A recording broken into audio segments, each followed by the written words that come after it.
Hey everybody, welcome back to Tech Odyssey.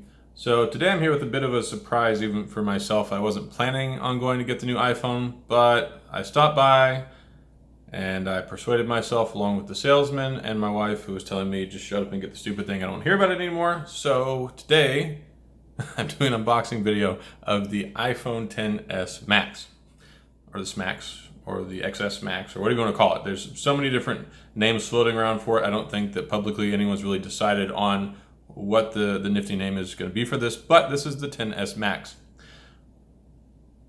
As you know, it comes in three colors. They've got that new gold color, which they changed it just a little bit. It looked okay. I've had gold before. I wanted to get the space gray. They were out, so I got the silver.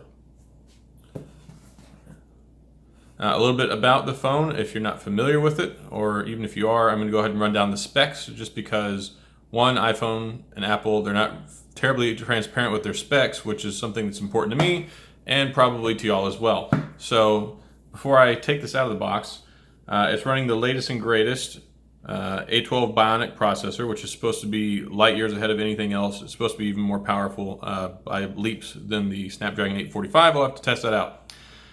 It has a 6.5-inch screen, which is the big selling point for this phone because it's the largest iPhone ever. Same form factor as the iPhone 8 Plus, but no bezel. Screen-to-screen display, really nice. It's got an OLED panel. 4 gigabytes of RAM that just got disclosed, I think, today or yesterday. It has a 3,174 milliamp battery. They say it's supposed to offer, I think, an extra hour and a half of battery life over the iPhone 10, so we'll see how that pans out. I did have the iPhone 10. I wasn't overly impressed with the battery life, but we'll see how this goes. It's got IP68 dust and water protection on it, so up to 2 meters for 30 minutes, which is good. It does have the new Band 71 for T-Mobile, which this is the first iPhone that does, which is fantastic. In addition to that, the screen resolution is 1242 by 2688. It has an interesting 19.5 by 9 ratio, which I'm assuming has to do with the notch that gets in the way of having a standard resolution, or ratio rather. 458 pixels per inch, if you're interested in that stuff, which I know I am. This version still has 3D touch, so you're good there. It has dual 12 megapixel cameras. One has the optical telephoto lens, so that's cool. And then it's got 4K video recording at 24, 30, and 60 frames per second. It does HDR, and even the front selfie camera does 1080p at 60 frames per second. And it's 7 megapixels, which is kind of a weird number. We haven't seen that in a while. All right, let's take this out of the box. Now, I do have to let you know, I did take this out of the box. Well, I didn't. The lady at the store did. I had to buy it at the store, but I went ahead and got a screen protector. I put it on myself. If you're going to get a screen protector, I highly recommend, unless you're just that worried about safety or you're not that worried about price, because I mean the phone's already $1,099. This is a 64 gigabyte version. It goes up to $1,449 if you want the 512. So if you have that kind of money, go for it. If you don't, the introductory model is $1,099.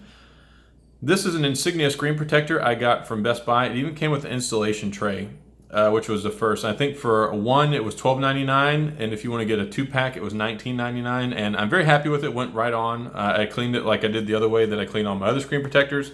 So if you're interested in that, check out my screen protector installation videos. And this is the iPhone XS Max. Like I said, I got the silver version. Of course, silver. The bezels are really the only thing silver on it. The rest of it looks, it's got this white, off-white color. It looks really nice with the glass paneling over the back of it. Of course, you've got your speakers down the bottom. You've got your lightning charging port. I'd really hoped that they were going to move over to USB-C, but Apple likes their proprietary stuff. There's the power button. Basically, it's just an on and off button for the screen now. Also, you can hold it down for Siri. You have to hold that and the down button to restart and shut down the phone now, which is annoying. They still have the little mute switch there, so you can turn that on and off. And then here's the cool little camera on the back.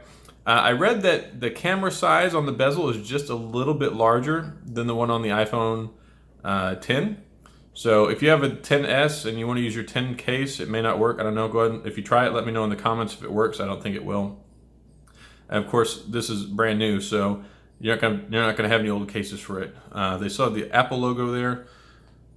And here's the documentation. Ta-da!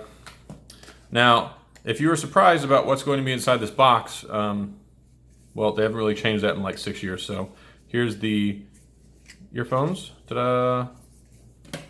And then of course we have our lightning charging cable, which is probably like 1.8 feet if we're lucky. I really hate that they send the world's smallest charging cables with their phones, but you pretty much know what you're getting into with Apple.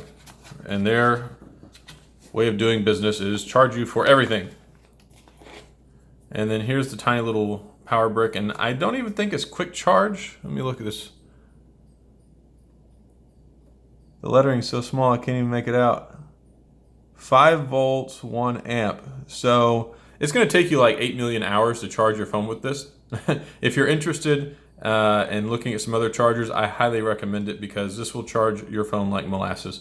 I don't know why they're charging you $1,099 introductory price for this phone, and they give you the world's tiniest power brick that puts no power out. This is the same charger that they use for the iPhone 5. It's ridiculous.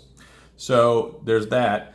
And also there's no dongle in here. So not only did they take away your 3.5 millimeter headphone jack when they moved over to these newer phones in the last 2 years, but at the $1,099 price range and above, or the $1,000 price range for the XS, and they can't even give you a dongle. So there are some frustrations that I have here with this device, but it's more Apple than the actual phone. And of course, you know, it is a hefty price tag. But anyway, that's the unboxing video and some of my thoughts and commentary on the new iPhone XS Max. And if you have any questions, feel free to leave them down in the comments section. As always, I appreciate you guys subscribing and tuning in and watching my videos and listening to me go on and on about the latest and greatest in tech products. So that is all I have for today, and I will see you all next time.